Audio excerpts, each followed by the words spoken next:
Hello दोस्तों, APR live classes में आपका स्वागत है।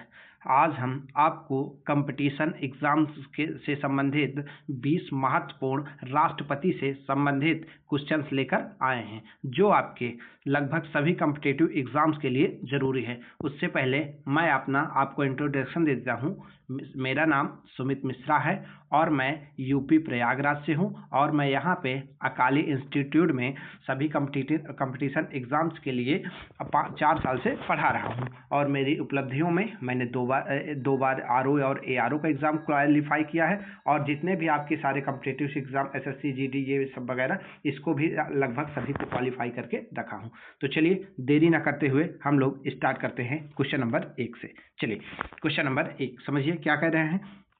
देखिए, भारत के राष्ट्रपति का चुनाव किस प्रकार होता है? ऑप्शन ए प्रत्यक्ष चुनाव, ऑप्शन बी संसद द्वारा, ऑप्शन सी निर्वाचक मंडल द्वारा, या ऑप्शन डी प्रधानमंत्री द्वारा। तो देखिए, जो भारत के राष्ट्रपति का चुनाव होता है वह निर्वाचक मंडल द्वारा होता है। आप लोग जान लीजिए कि भारत के राष्ट्रपति का चुनाव प्रत्यक्ष रूप से नहीं होता है, वो अप्रत्यक्ष रूप से होता है। चलिए क्वेश्चन नंबर 2 हम चल रहे हैं।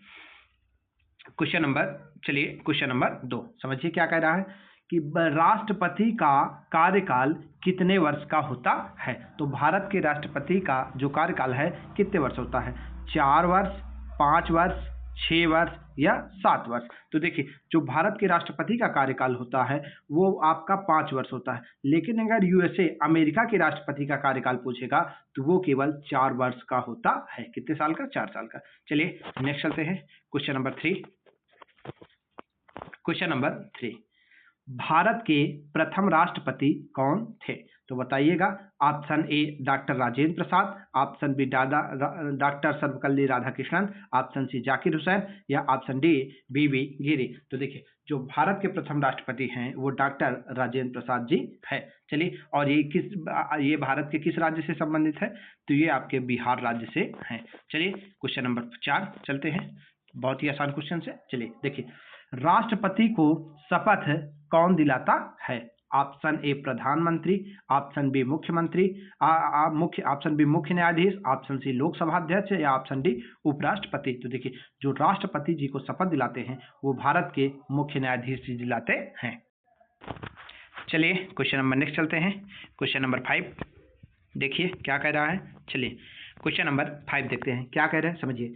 राष्ट्रपति का चुनाव कितनी बार हो सकता है? तो भारत में राष्ट्रपति का जो चुनाव है वो असीमित बार हो सकता है, मतलब आप कितनी भी बार भारत के राष्ट्रपति बन सकते हैं। लेकिन अगर आप अमेरिका में पूछा जाए तो अमेरिका में केवल एक व्यक्ति केवल 2 ही बार राष्ट्रपति बन सकते हैं। ये बात ध्यान रखिए। जो कि अभी देख रहे हैं डोनाल्ड ट्रंप जी दूसरी बार राष्ट्रपति बने हुए हैं।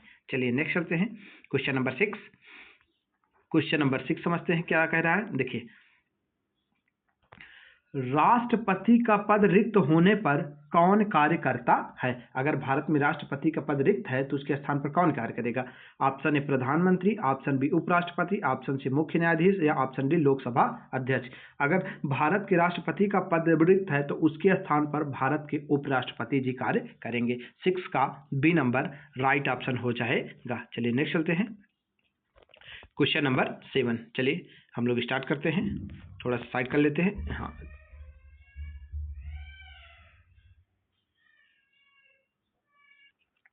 चलिए क्वेश्चन नंबर नेक्स्ट चलते हैं हम लोग। क्वेश्चन नंबर 7 क्या कह रहा है। राष्ट्रपति के महाभियोग की प्रक्रिया किसके द्वारा शुरू होती है? Option A Lok Sabha, option B Rajya Sabha, option C दोनों, या ऑप्शन डी सुप्रीम कोर्ट। तो जो राष्ट्रपति पर महाभियोग की प्रक्रिया है वो राज्यसभा और लोकसभा दोनों द्वारा प्रारंभ किया जाता है। 7 का बी नंबर राइट ऑप्शन हो जाएगा। चलिए नेक्स्ट चलते हैं। क्वेश्चन नंबर 8 क्या कह रहा है, समझिए। राष्ट्रपति किसका प्रमुख होता है? तो भारत का राष्ट्रपति है सरकार का, राज्य का, कार्यपालिका का, या सभी का? तो राष्ट्रपति जो होता है वो आपके राज्य का प्रमुख होता है। 8 का बी नंबर राइट ऑप्शन हो जाए। चलिए ये इसका तो अभी हमने राइट ऑप्शन बता दिया है। नेक्स्ट चलते हैं। क्वेश्चन नंबर 9 क्या कह रहा है, समझिए। राष्ट्रपति किस अनुच्छेद में है? तो इसका भी वो नहीं दिख रहा है, तो आपका 9 का ए जो राष्ट्रपति है वो आर्टिकल 52 में दिया गया है। चलिए नेक्स्ट चलते हैं। क्वेश्चन नंबर 10 क्या कह रहा है समझिए। राष्ट्रपति की शक्तियों का स्रोत क्या है? जो भारत के राष्ट्रपति हैं उनको शक्तियां कहाँ से मिलती है? ऑप्शन ए संविधान से, ऑप्शन बी संसद से, ऑप्शन सी न्यायपालिका से, या ऑप्शन डी प्रधानमंत्री से। तो जो राष्ट्रपति जी हैं उनको संविधान से शक्तियां मिलती है। 10 का ए नंबर राइट ऑप्शन हो जाएगा। चलिए नेक्स्ट चलते हैं। राष्ट्रपति अध्यादेश कब जारी करते हैं? तो राष्ट्रपति की अध्यादेश जारी करने की शक्ति किस आर्टिकल के तहत है? वो आर्टिकल 123 के तहत अध्यादेश जारी करते हैं। और राष्ट्रपति अध्यादेश तब डालते हैं जब संसद ही सत्र में ना हो, मतलब लोकसभा और राज्यसभा सत्र में नहीं हो। तो संसद अगर सत्र में नहीं होती है तो राष्ट्रपति जी अध्यादेश जारी करते हैं। तो 11 का बी नंबर राइट ऑप्शन हो जाएगा। चलिए नेक्स्ट चलते हैं।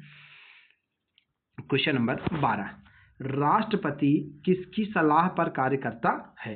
तो ऑप्शन ए संसद, ऑप्शन बी प्रधानमंत्री, ऑप्शन सी मंत्रिपरिषद, या ऑप्शन डी न्यायपालिका। तो जो राष्ट्रपति हैं वो आपके मंत्रिपरिषद की सलाह पर कार्य करते हैं। 12 का सी नंबर राइट ऑप्शन हो जाएगा। चलिए नेक्स्ट चलते हैं। क्वेश्चन नंबर 13 क्या कह रहा है समझिए। राष्ट्रीय आपातकाल की घोषणा किस अनुच्छेद के तहत करता है? जो राष्ट्रीय आपातकाल है वो किस अनुच्छेद के तहत है? तो राष्ट्रीय आपातकाल आर्टिकल 352 के तहत है। चलिए नेक्स्ट चलते हैं।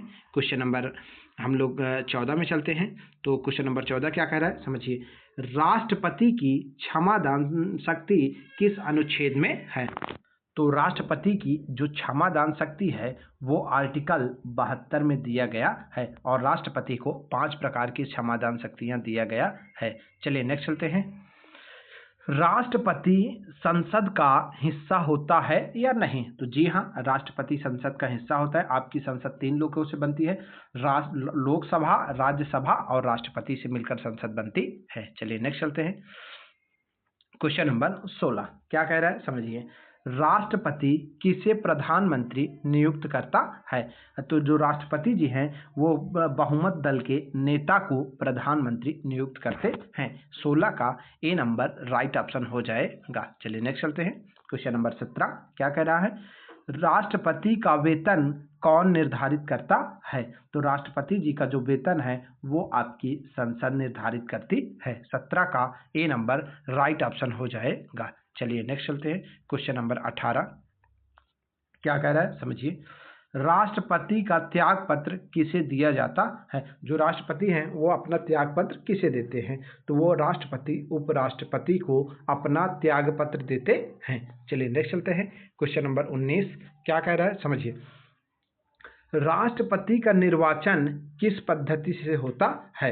तो जो राष्ट्रपति जी का निर्वाचन होता है वो आनुपातिक प्रतिनिधित्व तथा एकल हस्तांतरणीय मत के द्वारा होता है। तो ये दोनों आपका राइट हो जाएगा, मतलब ऑप्शन डी सही होगा।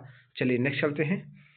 चलिए क्वेश्चन नंबर 20 चलते हैं। क्या कह रहा है। राष्ट्रपति के विरुद्ध महाभियोग के लिए क्या आवश्यक बहुमत क्या है? तो अगर राष्ट्रपति पर महाभियोग लगाना है तो उसके लिए 2/3 बहुमत जरूरी होता है। चलिए, अगर आपको वीडियो पसंद आए तो चैनल को लाइक सब्सक्राइब कीजिए। Thank you.